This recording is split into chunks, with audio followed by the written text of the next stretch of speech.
Hello students, एक बार फिर से आप सभी का स्वागत है। आज इस वीडियो में हम अर्धवार्षिक परीक्षा कक्षा 9वीं हिंदी विषय के पेपर के लिए क्वेश्चंस देखेंगे और साथ में आपको इन सभी के आंसर्स भी वीडियो के माध्यम से प्रोवाइड किए जाएंगे। तो अगर आपने चैनल को अभी तक सब्सक्राइब नहीं किया तो आप सब्सक्राइब करके बेल आइकन को जरूर इनेबल कर लेंगे। इससे जब भी हमारी कोई लेटेस्ट वीडियो आती है तो उसका नोटिफिकेशन आपको मिल जाएगा। तो चलिए यहाँ पर एक एक करके हम क्वेश्चंस देख लेते हैं। आप इन्हें नोट कर सकते हैं या फिर अगर आप स्क्रीनशॉट यहाँ से लेना चाहते हैं तो स्क्रीनशॉट भी ले सकते हैं। यहाँ पर फर्स्ट क्वेश्चन है जिसमें आपको सही विकल्प चुनकर बताना है। पहले क्वेश्चन में आपसे पूछा गया है जानवरों में सबसे बुद्धिहीन समझा जाने वाला प्राणी है। चार ऑप्शंस दिए गए हैं, आपको यहाँ पर बताना है कौन सा करेक्ट है। इसके बाद सेकंड क्वेश्चन है जिसमें ऋषि मुनियों के गुण किस में पहुंच गए, तो वो आपको यहाँ पर बताना है, गधे में, घोड़े में, बैल में या फिर बंदर में। इसके बाद यहाँ पर थर्ड क्वेश्चन है जिसमें पूछा गया है रेणु के पैदल आने पर पिता, तो यहाँ पर आपको बताना है कौन सा ऑप्शन करेक्ट है। यहाँ पर इसे भी आप नोट कर लेंगे। इसके बाद यहाँ पर फोर्थ क्वेश्चन है मुंह की खाना का अर्थ है। यहाँ पर ऑप्शंस नोट करेंगे, हार मानना, घर जाना, घूमना या फिर भागना। इसके बाद पांचवा क्वेश्चन है जहाँ पर आपसे पूछा गया है सबैय छंद कौन सा है, बाणिक है, मात्रिक है, वर्णिक है, कविता है या फिर दोहा है, वो आपको यहाँ पर बताना है। इसके बाद देखिए यहाँ पर अगला क्वेश्चन है जो है प्रश्न क्रमांक 2। यहाँ पर आपको खालिस्तान भरना है, तो सही विकल्प चुनकर आपको रिक्त स्थानों की पूर्ति करना है। यहाँ पर ऑप्शंस भी आपको दिए गए हैं।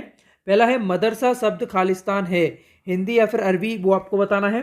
इसके बाद यहाँ पर अगला क्वेश्चन है तीन वर्णों के समूह को खालिस्तान कहते हैं, तो आपको बताना है क्या कहते हैं। इसके बाद यहाँ पर थर्ड है कैदियों को भरपेट भी खालिस्तान नहीं मिलता था, आपको बताना है क्या नहीं मिलता था, नाश्ता या फिर खाना। इसके बाद यहाँ पर फोर्थ है प्रस्तुत कविता में खालिस्तान प्रमुख समस्या है, दहेज है या फिर बाल श्रम है, वो आपको बताना है। पांचवा है कविता की प्रमुख रचना खालिस्तान है, बीजक है या फिर सूरसागर है, तो यहाँ पर इसे भी आप नोट कर लेंगे।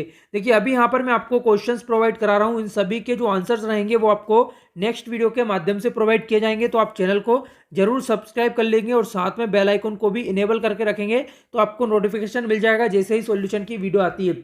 इसके बाद यहाँ पर देखिए प्रश्न क्रमांक थर्ड है, यहाँ पर आपको सत्य असत्य बताना है। फर्स्ट यहाँ पर दोनों वेल 1 महीने तक कंजी होश में बंधे रहे, तो आपको बताना ये सही है या फिर गलत है। सेकंड यहाँ पर प्रेमचंद के जूते फटे थे। इसके बाद थर्ड है परिंदों के पंख सुनहरे दिखाई देते हैं। 8400 जी हाँ, याद कर लीजिए व्हाट्सएप नंबर, क्योंकि अब चाहे आपका मैथ का सवाल हो या फिजिक्स, केमिस्ट्री, बायोलॉजी का, आपके हर डाउट हर क्वेश्चन का मिलेगा तुरंत वीडियो सॉल्यूशन, वो भी सीधा आपके व्हाट्सएप पर। बस अपने फोन में डाउट नट का 8400 व्हाट्सएप नंबर सेव कर लीजिए और चैट ओपन कीजिए। फिर जो भी आपका डाउट है उस सवाल की आपको बस फोटो खींचनी है, उसे क्रॉप करना है और 5 सेकंड में आपको उसका वीडियो सॉल्यूशन मिल जाएगा। क्लास 6 से 12 IIT JEE NEET CBSE boards और सभी स्टेट बोर्ड्स के बच्चों के लिए। तो देरी किस बात की, अभी जाइए और 8400 पर अपना सवाल व्हाट्सएप कीजिए और अपने सभी डाउट्स को आउट कीजिए, लिंक डिस्क्रिप्शन में है। इसके बाद फोर्थ क्वेश्चन है माटी बाली गुड़िया नाटे कद की थी, और यहाँ पर जो पांचवा है लेखिका की नानी महिला थी, तो आपको यहाँ पर बताना है ये सही है या गलत है, सत्य असत्य के रूप में आपको ये क्वेश्चन बताना है। इसके बाद देखिए अगला जो क्वेश्चन है प्रश्न क्रमांक 4, जहां पर आपको सही जोड़ियां बनाना है।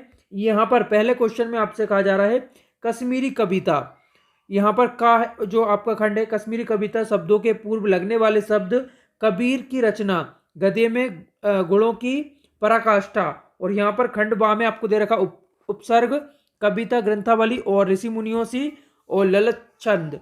तो यहाँ पर आपको बताना है कौन सा इससे संबंधित है, और यहाँ पर इसका भी आप स्क्रीनशॉट ले लेंगे। प्रश्न क्रमांक जो 4 है यहाँ पर आपको सही जोड़ियां मिलाना है। इसके बाद यहाँ पर अगला क्वेश्चन है जिसमें आपको एक शब्द या फिर एक वाक्य में उत्तर देना है। पहला यहाँ पर मीराबाई का जन्म कहाँ हुआ था, ये अब बताना है आपको। इसके बाद सेकंड है रसखान किसकी भक्ति में दिन रात लीन हो गए, और यहाँ पर तीसरा है नीति श्रृंगार और प्रेम किसकी कविता है। चौथा यहाँ पर कक्षा 9 तक शिक्षा प्राप्त करके ही कवि बनने का गौरव किसे प्राप्त है। इसके बाद यहाँ पर पंत की कविता में कौन सा दृष्टिकोण व्यक्तित्व हुआ, तो आपको यहाँ पर बताना है, अभिव्यक्त हुआ वो बताना। इसके बाद यहाँ पर प्रश्न क्रमांक 6 है, जहाँ पर क्वेश्चन आंसर दिए गए हैं। मानसरोवर से कवि का क्या आशय है बताना है या फिर अथवा में है, तत्सम शब्दों की परिभाषा सहित आपको उदाहरण लिखना है। इसके बाद 7वां क्वेश्चन है मृत्यु की तरल दूत किसे कहा गया है और क्यों, या फिर यहाँ पर ऑप्शंस में है काजी होश में कैद पशुओं की हाजिरी क्यों ली जाती थी, वो आपको बताना है। इसके बाद प्रश्न क्रमांक 8 है, अब्दुल कलाम के स्कूल मित्र कौन थे, बाद में वे क्या बन गए। और यहाँ पर अगला है अतिथि अलंकार, अहंकार और अहंकारी के पर्यायवाची शब्द आपको लिखना है। इसके बाद 9वां है प्रश्न क्रमांक, गिलहरी के घायल बच्चे का उपचार किस प्रकार किया गया। और यहाँ पर अथवा में अपनी यात्रा के दौरान लेखक को किन किन कठिनाइयों का सामना करना पड़ा, वो आपको बताना है। अगला क्वेश्चन है, बेल को गधे का छोटा भाई क्यों कहा गया। और इसके अथवा में है, लेखक ने तिब्बत की यात्रा किस बेस में की और क्यों। इसके बाद 11वां क्वेश्चन है, यात्रा करते समय लेखक और उसके साथियों ने डाकुओं से अपनी जान कैसे बचाई। और इसके अथवा में यहाँ पर लेखक के अनुसार जीवन में सुख से क्या अभिप्राय है।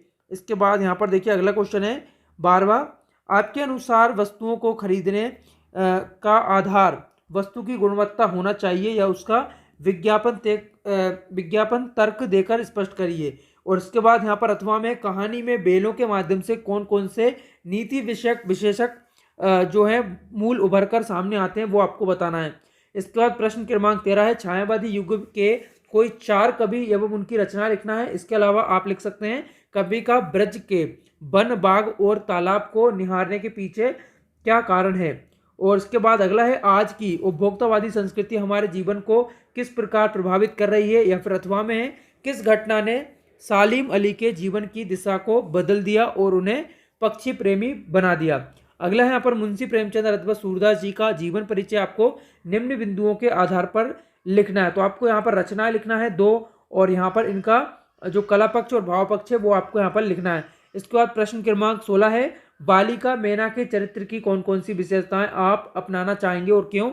और इसके अथवा में कवि ने सच्चे प्रेमी की क्या कसौटी बताई है। 17वां क्वेश्चन है, कोयल की कूक सुनकर कवि की क्या प्रतिक्रिया थी, वो आपको यहाँ पर बताना है। 18वां क्वेश्चन है, भाव स्पष्ट करना आपको, मृदुल बेभव की रखवाली सी कोकिल बोले। और इसके अलावा एक और यहाँ पर दिया हुआ है, तो ये दोनों आप यहाँ पर स्क्रीनशॉट यहाँ से ले लेंगे। इसके बाद यहाँ पर प्रश्न क्रमांक 19 है, अपठित गद्यांश यहाँ पर दिया हुआ है, इसका आप स्क्रीनशॉट ले लीजिए और इसे पढ़कर आपको नीचे दिए गए प्रश्नों के उत्तर देना है। प्रश्न क्रमांक ये है 19।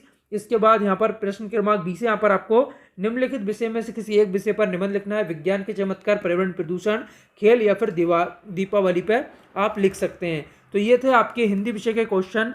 इन सभी का सॉल्यूशन जो रहेगा, आपके आंसर्स जो रहेंगे वो नेक्स्ट वीडियो में प्रोवाइड किए जाएंगे। तो आप चैनल को जरूर सब्सक्राइब करके रखिए और साथ में अपने सभी दोस्तों के साथ इस वीडियो को शेयर करिएगा। और अगर आपको ये वीडियो हेल्पफुल लगी है तो इस वीडियो को लाइक और शेयर जरूर करिएगा। वीडियो देखने के लिए आप सभी का बहुत बहुत धन्यवाद।